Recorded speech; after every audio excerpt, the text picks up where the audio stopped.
आज की इस साल 2025 की पहली प्रेस वार्ता में आपका स्वागत है। आप सबको नए साल की शुभकामनाएं। साल 2024 भारतीय जनता पार्टी के लिए विशेष साल रहा, क्योंकि जम्मू कश्मीर यूनियन टेरिटरी में इलेक्शन साल 2024 में ही हुए और 2024 में जिस तरह से लोगों ने भारतीय जनता पार्टी का साथ दिया और इतनी बड़ी मात्रा में भारतीय जनता पार्टी के नेतागण लेजिस्लेटिव असेंबली यूनियन टेरिटरी में जीत के आए।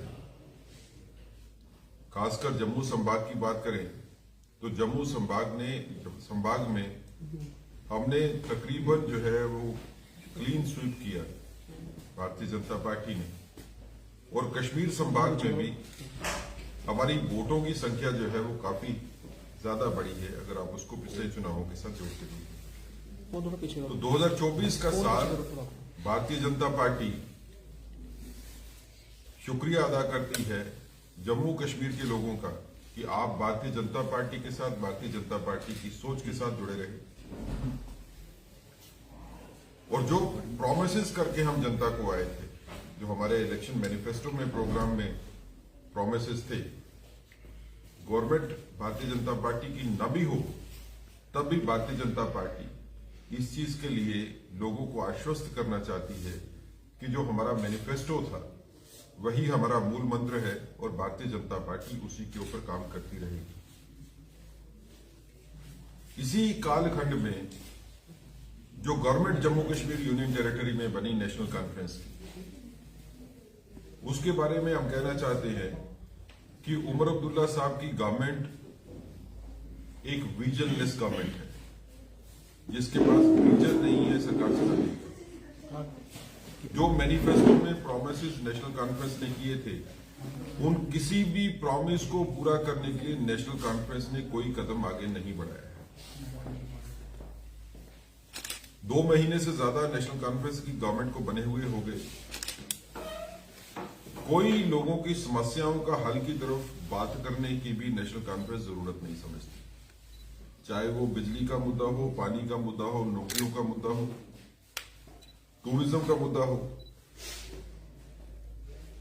जो प्रोजेक्ट्स जम्मू कश्मीर में काम करने वाले उसकी बात हो, कहीं पे भी नेशनल कॉन्फ्रेंस की गवर्नमेंट कुछ भी करती हुई नहीं दिखती और ना ही इनका विजन है। हम ये भी कहना चाहते हैं कि आने वाले वक्त में नेशनल कॉन्फ्रेंस अंदर से ही टूटेगी। नेशनल कॉन्फ्रेंस के अंदर में लीडरशिप के लिए क्राइसिस है। चैलेंज कर लो। कोई नेशनल कॉन्फ्रेंस का बड़ा नेता इस वक्त नेशनल कॉन्फ्रेंस के चीफ मिनिस्टर साहब के साथ खड़ा नहीं दिखता है, और नेशनल कॉन्फ्रेंस ने जिस तरह के प्रॉमिसेस लोगों के साथ किए, उनको फुलफिल करने के लिए इनके पास कोई रोड मैप नहीं है, कोई ब्लूप्रिंट नहीं है।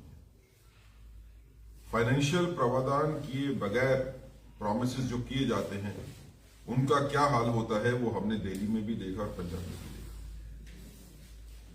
नेशनल कॉन्फ्रेंस और कांग्रेस के बीच में जिस तरह से लड़ाई चल रही है वो भी आपको जाहिर है। तो इसलिए आने वाला वक्त ये साबित करेगा जो हम कह रहे हैं कि नेशनल कॉन्फ्रेंस एक डायरेक्शनलेस गवर्नमेंट को चला रही है, जो कोई डेफिनेट डायरेक्शन के ऊपर गवर्नमेंट को नहीं लेके जा रहे। जम्मू में कुछ मुद्दे जो हैं वो उठाए गए, वो सियासी ताकतों ने उसको हवा देने की कोशिश की, जैसे रोपवे का मुद्दा हो। रोपवे का मुद्दा भारतीय जनता पार्टी का सबसे पहले आप लोगों के माध्यम से हमने बात की और ये रखा कि हल तो बातचीत से ही होगा। जो संघर्ष कमेटी बनी है उसको गवर्नमेंट से बात करनी चाहिए, उनको श्राइन बोर्ड से बात करनी चाहिए और मिलजुल के बैठेंगे तो हल निकलेगा ही। और वही हुआ, जब मिलजुल के बैठे तो मुद्दे का हल जो है वो निकल गया, जिसके लिए भारतीय जनता पार्टी अपने मेंबर पार्लियामेंट जुगल किशोर जी को, लेफ्टिनेंट गवर्नर साहब को, श्राइन बोर्ड को और संघर्ष कमेटी को भी साधुवाद देती है कि आप लोगों ने इस मसले का निपटारा अच्छी तरह से कर दिया और आगे से भी अगर कोई इस तरह का मुद्दा होगा तो आपसी बातचीत में ही खत्म होगा। लेकिन कांग्रेस हो या नेशनल कॉन्फ्रेंस हो, उन्होंने इस मुद्दे पे भी राजनीति करने की कोशिश की। हमने ये भी देखा कि डिप्टी चीफ मिनिस्टर साहब जब कटरा में जाते हैं तो किस तरह की सियासी बयानबाजी करते हैं, मुद्दों की सोल्यूशन की बात नहीं करते। भारतीय जनता पार्टी ही सिर्फ एक ऐसी पार्टी है जो लोगों के साथ खड़ी है और आगे भी लोगों के साथ खड़ी रहेगी। 2025 के बारे में हमारा ये मानना है कि भारतीय जनता पार्टी लोगों के सामने एक नई सोच, एक नई विचारधारा जिसको लेके हम चले हैं, उसको लोगों के दिलों में बिठाएंगे और लोगों को ये बताएंगे कि भारतीय जनता पार्टी के साथ चलने में ही सबकी बेहतरी है, सबका विकास है। 2025 में होने वाले इलेक्शंस, चाहे वो लोकल बॉडीज के इलेक्शन होंगे या म्युनिसिपैलिटीज के इलेक्शन होंगे, पंचायत के इलेक्शन होंगे, भारतीय जनता पार्टी उन सब में बढ़ चढ़ कर हिस्सा लेगी। और जिस तरह से हमको सफलता असेंबली इलेक्शन में जम्मू संभाग में मिली है, हम जम्मू संभाग में सफलता के नए झंडे गाड़ते हुए कश्मीर में भी सफलता जो है अपने लिए अर्जित करेंगे। भारतीय जनता पार्टी लोगों के लिए काम करने के लिए सफलता जो है वो लेगी। सत्ता का लालच भारतीय जनता पार्टी को नहीं है। हम सत्ता में थे तब भी लोगों के लिए काम किया, आज सत्ता में नहीं है तब भी लोगों के लिए काम करने के लिए अग्रसर है। नई नई चीजें जो है वो सोची जा रही है, नए कदम उठाए जा रहे हैं। अगर अब बात चली कि रेलवे डिवीजन जम्मू में नया बना, प्रधानमंत्री जी जम्मू से कश्मीर की रेलवे लाइन का इनाग्रेशन इसी महीने करने वाले हैं, तो उससे विकास के नए द्वार खुलेंगे, जम्मू के लिए भी और कश्मीर के लिए भी। ज्यादा संख्या में टूरिस्ट यहां पे आएंगे और जम्मू के ट्रेडर्स को ज्यादा फैसिलिटी मिलेंगी। इसके लिए एक बड़ा महत्वपूर्ण कदम यह भी है कि जम्मू और पुंछ रजौरी को जोड़ने वाली रेल लाइन के ऊपर भी अब काम जो है वो तेजी से बढ़ेगा। तो जो जम्मू कश्मीर के इलाके हैं जो आज तक लोगों बाकी दुनिया से जम्मू से बात करें या बाकी देश की बात करें, उससे रेल लाइन के न होने से उस तरह से जुड़े हुए नहीं थे, अब उनको भी मौका मिलेगा कि वो देश के साथ बढ़कर आगे बढ़े। रेलवे लाइन जाने से इन नए इलाकों में नए शहर बसेंगे, नई इंडस्ट्री बसेगी और जो दूर दराज के लोग हैं जिनको कोई ज्यादा मौके नहीं थे जिंदगी अच्छी जीने के लिए, उनको अच्छी जिंदगी जीने के जो है वो मौके मिलेंगे। रेल लाइन जहां जहां से गुजरती है हमने देखा है कि वहां वहां नई नई बस्तियां भी बसती हैं, शहर भी बसते हैं और विकास भी होता है। इसी तरह कटरा दिल्ली जो रोड प्रोजेक्ट है उसको कंप्लीट करने के बाद आपस में कम्युनिकेशन में बड़ी आसानी हो जाएगी।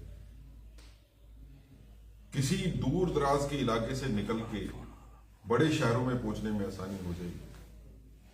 और इसी तरह जब इस तरह का सड़कों का जाल और रेलवे का जाल बढ़ेगा तो कीमतें भी कम होंगी। जब ट्रांसपोर्टेशन के चार्जेस कम होंगे तो कीमतें भी कम होंगी। भारतीय जनता पार्टी युवाओं के लिए खासकर चिंतित भी है और काम भी कर रही है। जिस तरह से युवाओं में बड़ी संख्या में जिनको नौकरियों की लेटर्स जो है अभी दिए गए और आने वाले वक्त में भी होगा, भारतीय जनता पार्टी जम्मू कश्मीर इसमें चिंतित है कि हम सेंट्रल गवर्नमेंट के पास भी इस मुद्दे को लेके जाएं कि special recruitment drive Jammu Kashmir के लिए खासकर की जाए, सेंट्रल फोर्सेस में भी और सेंट्रल गवर्नमेंट के सिविल ऑफिस में भी, ताकि जम्मू कश्मीर का युवा वो नौकरियां भी ले और आगे बढ़े जिंदगी में नए नए मौके जो है युवाओं को मिल रहे हैं, मातृशक्ति को मिल रहे हैं। महिलाओं के लिए बड़ा काम भारतीय जनता पार्टी ने मोदी जी की गवर्नमेंट के दौरान अभी तक किया है और आगे इस काम को बढ़ाया जाएगा। कुल मिला के 2024 का साल भारतीय जनता पार्टी के लिए एक उत्साह वाला साल था। लोग हमारे साथ खड़े रहे। 2025 का साल भारतीय जनता पार्टी के लेजिस्लेटर्स जो चुने गए उनके लिए काम करने का साल है और हम इसके बारे में कटिबद्ध है, हमारे सारे एमएलए कटिबद्ध है कि लोगों के लिए काम जो है वो करवाने हैं। गवर्नमेंट कोई भी हो, गवर्नमेंट किसी की भी हो, लेकिन भारतीय जनता पार्टी के द्वारा जो जम्मू के लोग हैं उनका कोई काम जो है वो रुकेगा नहीं। हम सारे के सारे उसके बारे में चिंतित हैं।